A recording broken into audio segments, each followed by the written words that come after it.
আজকের ভিডিও ববিকে নিয়ে, যে তার লয়্যালটির জন্য পুরো স্কটল্যান্ড তথা বিশ্ব জুড়ে খুবই বিখ্যাত, যাকে দেখতে দেশ বিদেশের মানুষ এখানে আসেন। হ্যালো সবাইকে, স্কটল্যান্ড থেকে আমি সুজাতা। আমার নতুন একটা ভিডিওতে সবাইকে অনেক অনেক ভালোবাসা। আজকের ভিডিও কোনো ট্রাভেল ব্লগ নয়, কোনো সিটি ট্যুরও নয়। আজকের ভিডিও একটা পোষ্য কুকুরকে নিয়ে, যার নাম ববি, যা শুধুমাত্র এডিনবরা শহর জুড়ে নয়, পুরো স্কটল্যান্ড জুড়ে এবং বলতে পারি পুরো বিশ্ব জুড়ে তার লয়্যালটির জন্য খুবই বিখ্যাত। এবং বিভিন্ন পর্যটকরা যখন এই স্কটল্যান্ডের ক্যাপিটাল সিটি এডিনবরাতে বেড়াতে আসে, তখন ববির সঙ্গে সবাই কিন্তু দেখা করতেও যায়। তো চলুন, কেন এই ববি পুরো বিশ্ব জুড়ে বিখ্যাত তার গল্পটা শেয়ার করছি।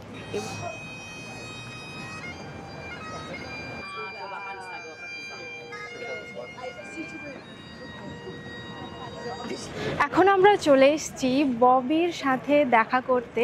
আগে এই জায়গাটা কোথায় এলে ববিকে দেখতে পাবেন, সেটা হলো এডিনবরা শহরের মাঝামাঝি অবস্থিত গ্রে ফ্রায়ার্স কার্কিয়ার্ড বলে একটা জায়গা। এটি মেইনলি একটা সমাধিস্থল এবং এখানে ববিকে সমাধি করা হয়েছে। তো এই সেই জায়গা।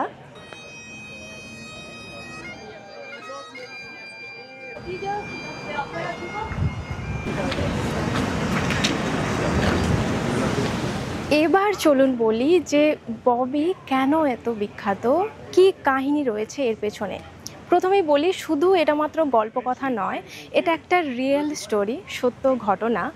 ঘটনাটা 18 শতকের। ববি একজন পোষ্য কুকুর, যার মালিক ছিলেন জন গ্রে। প্রতিটা মানুষের মতোই তিনিও একজন সাধারণ মানুষ ছিলেন এবং তিনি এই এডিনবরা শহরের নাইট ওয়াচম্যান ছিলেন। তো ববি এবং তিনি বেশিরভাগই রাতে দুজন মিলে শহরে পাহারা দিতেন। খুব ভালোভাবেই কিন্তু দিনকাল কাটছিল, কিন্তু হঠাৎই সেই সময়ে জন গ্রে টিউবারকিউলোসিসে আক্রান্ত হন এবং তিনি মাত্র 45 বছর বয়সে জন গ্রে মারা যান। তখন ববির বয়স মাত্র 2 বছর। অ্যাকচুয়ালি যখনই তিনি মারা যান জন গ্রে, তারপর থেকেই কিন্তু ববির আসল কাহিনী শুরু হয়।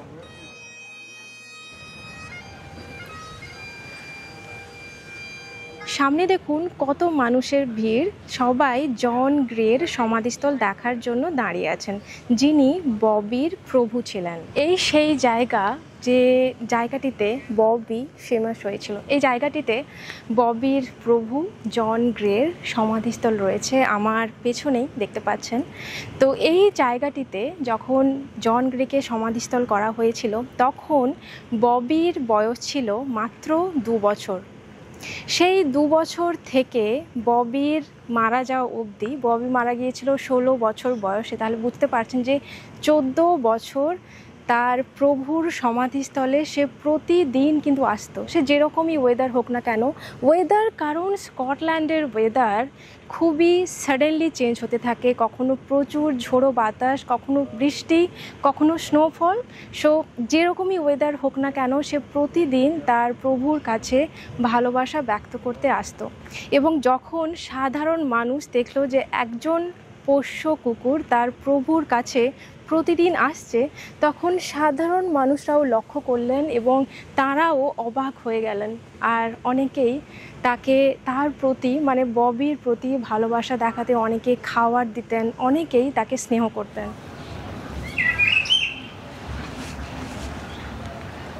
আপনারা হয়তো অনেকেই জানেন যে স্কটল্যান্ডে স্ট্রে ডগস অ্যালাউ নেই, যেমন রাস্তার কুকুর এই দেশে অ্যালাউ নেই। তো যখন ববি প্রভুহারা হয়, তখন ববি তো সেই রাস্তায় রাস্তায় ঘুরতো, না হলে প্রভুর সমাধিস্থলে বসে থাকতো।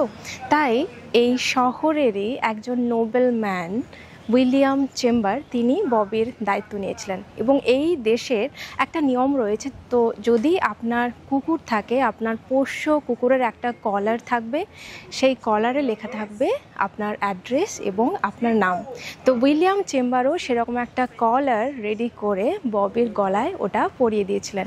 এবং এই কলারটি রয়েছে এখন ন্যাশনাল মিউজিয়াম অফ স্কটল্যান্ডে। তো আপনারা কোনোদিন যদি এই শহরে আসেন, অবশ্যই national museum of Scotland visit করলে ওই ববির কলার দেখতে পাবেন। ববি তখন সাধারণ মানুষের মধ্যে এতটাই পপুলার হয়ে গিয়েছিল, সবাই এত ভালোবাসতো, এডিনবরা শহরের সিটিজেন হিসেবেও তাকে কনসিডার করা হয়েছিল।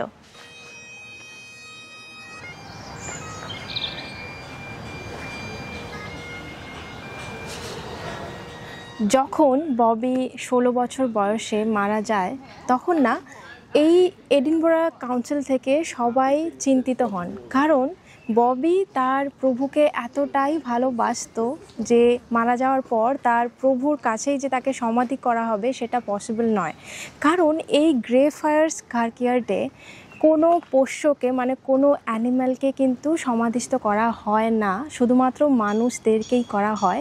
কিন্তু ববি তার প্রভুকে এতটাই ভালোবাসতো, সবাই সাধারণ মানুষ, কাউন্সিল সবাই চাইতো যে তার প্রভুর কাছাকাছি যদি সমাধিস্থ করা হয় তাহলে খুব ভালো একটা ডিসিশন নেওয়া হবে। তাই সবাই মিলে কাউন্সিল থেকে ডিসাইড করলেন যে এই গ্রেফায়ার্স কার্কিয়ার্ডের মাঝখানে সমাধিস্থ না করা হলেও এই কার্কিয়ার্ডের সামনে ববির সমাধিস্থ করা হবে, এবং করা হয়েছে।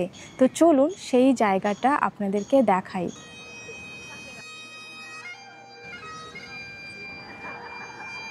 দেখুন, এখানেই ববির সমাধি রয়েছে। আর দেখুন, ববির সমাধিস্থলের সামনে অনেক ডালপালা দেখতে পাচ্ছেন, কেউ খাওয়ার দিয়ে গেছে।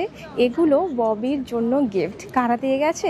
যখন এখানকার পোষ্য কুকুররা বেড়াতে আসে, মানে তাদের মালিকরা যখন নিয়ে আসে, সেই কুকুররা অ্যাজ এ গিফট হিসেবে এই ডালপালাগুলো ববিকে দিয়ে গেছে। Animal lovers generally, yeah, animal lovers. I have cats. I'm a cat person too. I've got cats, but I do love dogs. I love all animals. And then we've got magical wreaths and fantastic. এখানেই শেষ নয়, ববির popularity আরও memorable করে তোলার জন্য William ব্রডি তিনি ববির এই স্ট্যাচুটা বানিয়েছিলেন। এবং এডিনবরা শহরের এটি এমন একটা ফটোজেনিক প্লেস যেখানে সবাই বেড়াতে এলে ববির নাকে এভাবে হাত বুলিয়ে ববির প্রতি ভালোবাসা প্রকাশ করেন, এবং সবাই এখানে অবশ্যই ফটো তোলেন ববির সাথে। ববির এই স্ট্যাচুর পেছনেই রয়েছে একটা ববির নামের রেস্টুরেন্ট, গ্রেফায়ার্স ববি। দেখুন, আর একটা ইন্টারেস্টিং ব্যাপার সেটা শেয়ার করি, সেটা হলো জে.কে. রলিংয়ের লেখা হ্যারি পটারের দুটো সিরিজ এই জায়গাতে, এই ফ্লোডেন ওয়ালে শুটিং হয়েছিল। সেটা হলো হ্যারি পটারের দুটো পার্ট, একটা হলো Harry Potter and philosopher stone, এবং আর একটা হলো Harry Potter and Deathly hollows. এই দুটো পার্টে যে ভোল্ডেমর্টের যে চরিত্রটা রয়েছে, সেই চরিত্রের কিছু কিছু সিনগুলো এই জায়গাতে শুটিং হয়েছিল।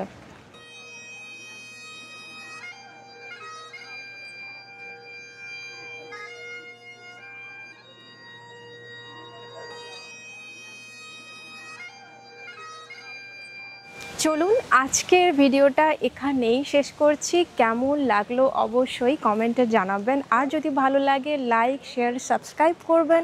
সবাই খুব ভালো থাকবেন। আজকের জন্য টাটা, দেখা হচ্ছে পরের কোনো ব্লগে।